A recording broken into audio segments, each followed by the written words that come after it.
Assalamualaikum warahmatullahi wabarakatuh. Om Swastiastu, Namo Buddhaya, Shalom dan juga salam kebajikan bagi kita semua. Sebelumnya, izin untuk mengenai masalah ajaran syariah dengan NIM 24111122 Saya berasal dari Fakultas Kedokteran Gigi Universitas Lambung Mangkurat angkatan 2024. Jadi saya akan menjelaskan mengenai anatomi sistem reproduksi yang sudah dijelaskan oleh Dr. Oski Ilianti, Magister Kesehatan.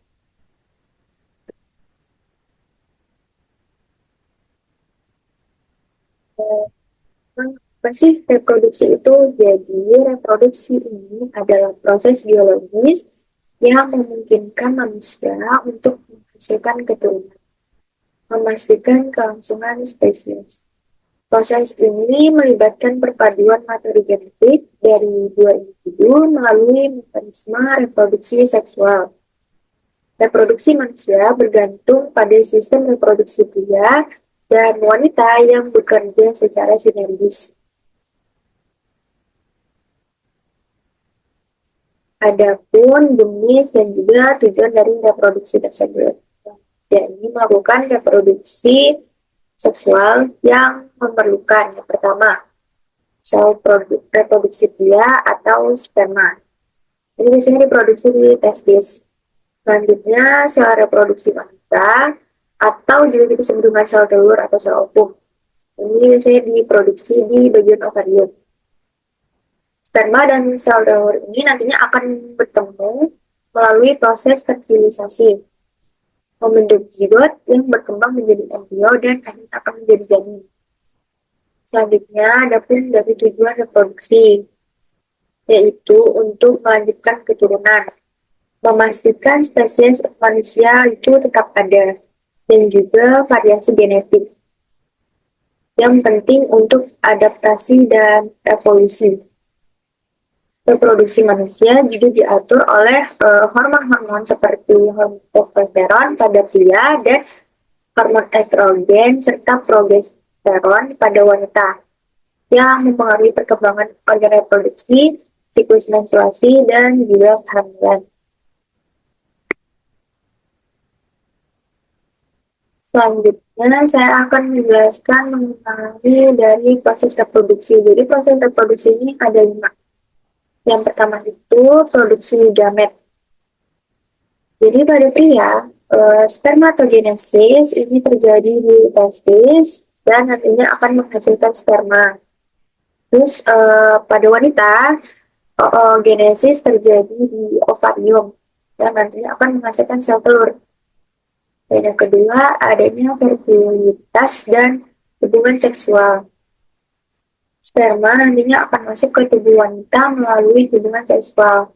Sperma ini nantinya akan berenang melalui rahim ke tuba falopi untuk bertemu dengan sel telur wanita. Yang ketiga, adanya pembuahan atau fertilisasi. Sperma dan sel telur bertemu di tuba falopi. Materi genetik dari sperma dan ovum ini bergabung dan akan membentuk zigot. Kemudian perkembangan embrio dan juga kehamilan. Zigot ini berkembang menjadi embrio. Embrio nantinya akan menempel pada dinding rahim atau implantasi pada wanita. Dan kehamilan pun akan mulai. Janin tumbuh hingga siap untuk dilahirkan. Dan selanjutnya itu kelahiran. Untuk masa kehamilan ini biasanya sekitar 9 bulan 40 minggu. Nah, nantinya bayi akan dilahirkan melalui proses persalinan. Selanjutnya, yang pertama kita akan membahas tentang sistem reproduksi pada pria dulu. Di sini dapat dilihat ada penis. Jadi penis ini adalah organ seks pria yang terdiri dari 3 bagian utama.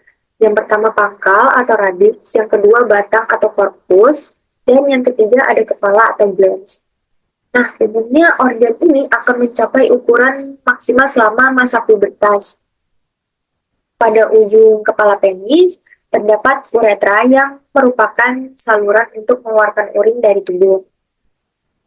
Saluran ini juga berfungsi untuk mengeluarkan cairan mani ketika mencapai klimaks atau orgasme.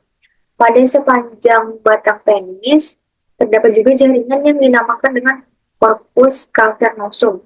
Nah, saat jaringan ini dipenuhi oleh darah, nantinya penis akan kaku dan mengalami ereksi. Selanjutnya, ada skrotum. Skrotum ini adalah sebuah kantong kulit yang longgar dan menggantung di bagian belakang penis. Di dalam skrotum ini terdapat sepasang organ sekaligus kelenjar yang biasa disebut juga dengan testis. Selain juga melindungi testis tersebut, skrotum juga mendukung fungsi testis dalam mengolah atau memproduksi sperma. Otot-otot khusus pada dinding skrotum memungkinkan testis untuk menjaga suhu optimal bagi produksi sperma. Kemudian ada testis. Testis merupakan organ berbentuk oval di dalam kantung sebelah kanan dan kiri bagian belakang penis. Ini fungsinya untuk memproduksi dan juga menyimpan sperma-sperma. Nah, organ yang biasa disebut juga dengan buah zakar ini berperan dalam produksi hormon testosteron. Fungsi testosteron ini menghasilkan sperma dan memberikan perubahan pada tubuh pria selama pubertas. Biasanya testis pria akan mulai tumbuh sekitar usia 10 hingga 13 tahun nanti. Ukuran testis ini berbeda-beda juga, tetapi untuk rata-rata panjangnya sekitar 5 hingga 7,5 cm dengan lebarnya 2,5 cm. Terdapat juga epididymis. Epididymis merupakan saluran yang terletak di belakang testis. Fungsinya untuk membawa sperma dari testis menuju ke vas deferens atau juga saluran panjang untuk menyalurkan sperma matang untuk kemudian dikeluarkan melalui uretra. Kemudian vas deferens. Vas deferens merupakan saluran berbentuk tabung yang berfungsi untuk menyalurkan sel sperma matang dari epididymis menuju ke saluran uretra untuk dikeluarkan saat ejakulasi. Kemudian ada kelenjar prostat. Kelenjar prostat ini terletak di bagian bawah kandung kemih dan mengelilingi saluran kemih atau uretra, yakni saluran tempat keluarnya kemih dan sperma dari dalam tubuh.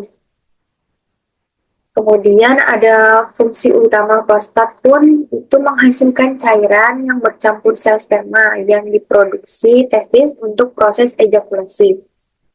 Cairan prostat ini juga berfungsi untuk menjaga sel sperma supaya tetap sehat dan juga kualitasnya nanti baik.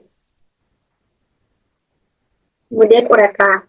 Uretra merupakan tabung yang membawa urin dari kandung kemih ke luar tubuh.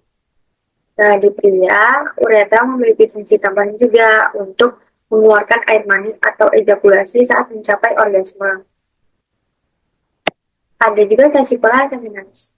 Vesicula seminalis merupakan kantung yang menempel pada vas deferens di dekat pangkal kandung kemih.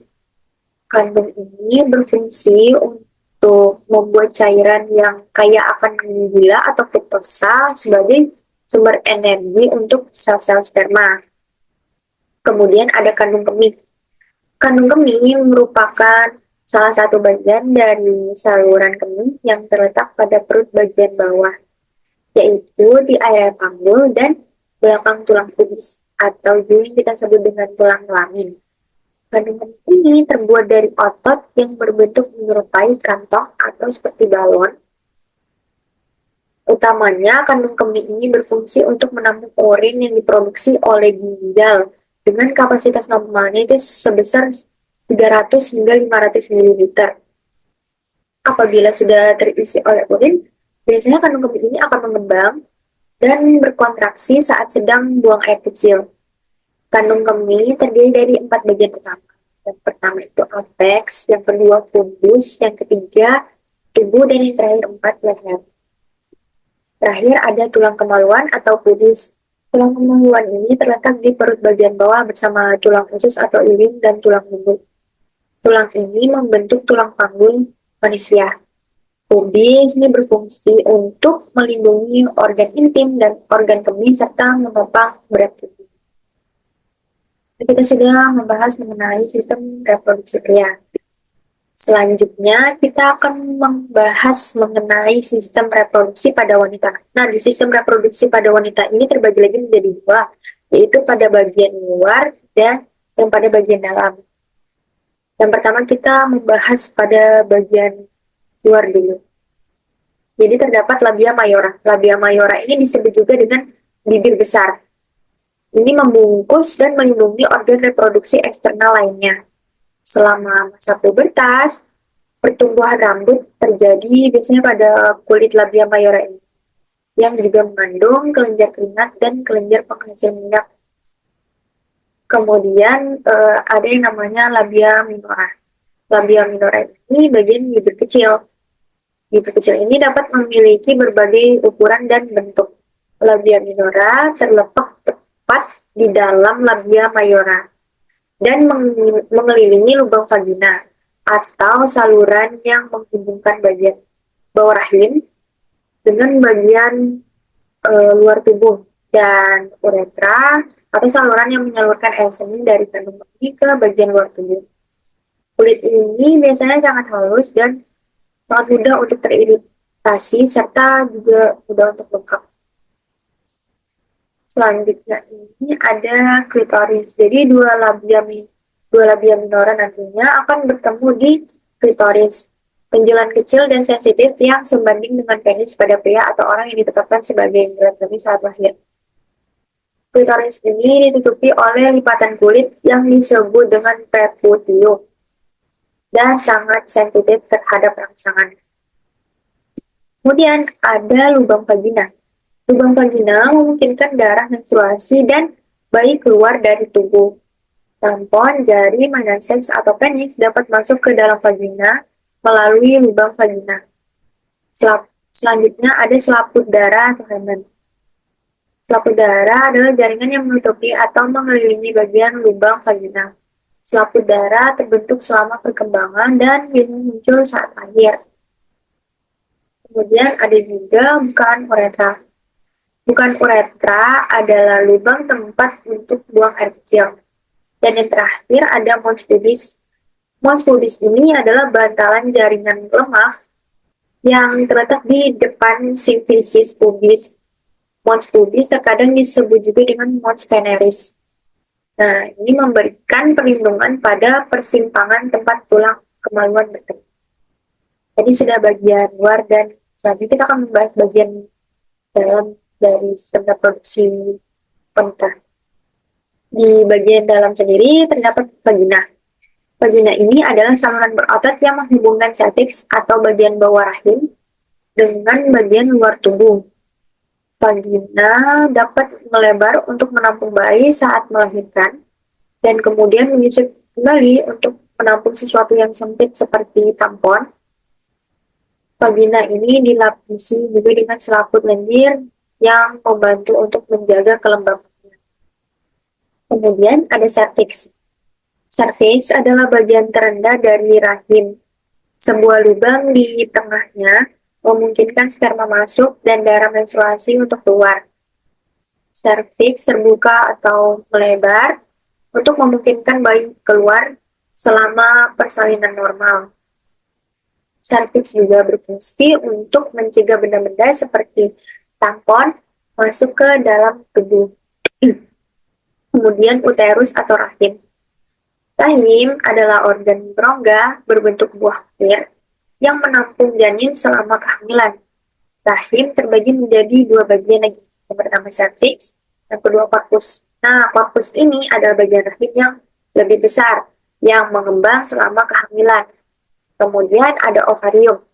Ovarium adalah kelenjar kecil berbentuk oval yang terletak di kedua sisi rahim. Ovarium menghasilkan sel telur dan hormon. Kemudian yang terakhir tuba Fallopi. Tuba ini merupakan saluran sempit yang melekat pada bagian atas rahim dan juga berfungsi sebagai jalur bagi sel telur atau sel ovum untuk bergerak dari ovarium ke rahim. Pembuahan sel telur oleh sperma ini juga biasanya terjadi di tuba falopin seperti saya sebutkan di awal tadi. Sel telur yang telah dibuahi kemudian bergerak ke rahim. Sel telur tersebut menempel pada lapisan rahim. Demikian yang dapat saya jelaskan, kurang dan lebihnya mohon maaf. Wassalamualaikum warahmatullahi wabarakatuh. Dan terima kasih.